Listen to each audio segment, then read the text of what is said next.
I'll show you how to update the font style as well as the size and color. On actually any web page or landing page, it's going to be the same on both website pages or landing pages. So we'll just choose new pages for an example.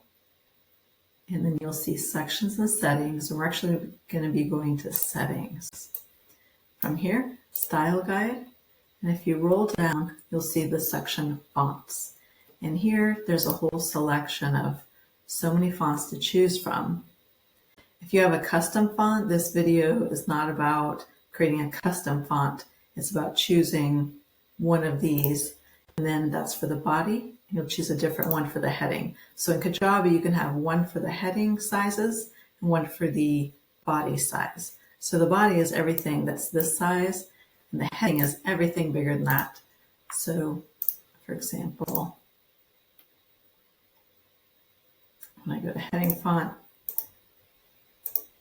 actually right over here, heading font, format, you can see all the sizes. So all these are going to be the heading fonts. And then all the body is just going to be anything that is the body size. So we go to style guide, roll down, and you can choose anything you want for the body font, anything you want for the heading font. I don't usually mess with the font body weight or the heading font weight or line height either. You can do it, but I don't usually mess with that too much. From here, the next thing you'll probably want to look at is the size. So maybe you made H1 here and you want to be a lot bigger. You can certainly come in and style guide, roll down, and you'll see the different sizes. You can make this giant, like 144px, and then keep going down. Obviously, you want these to be in chronological order, so 18. This is the default that Kajabi starts with, so just kind of follow that. You can start with maybe slightly bigger and check it out as you play around and see what it looks like. And then separately, you have mobile font. And of course, you can look at mobile here by clicking this button and check out the size of the font there. And that would be desktop.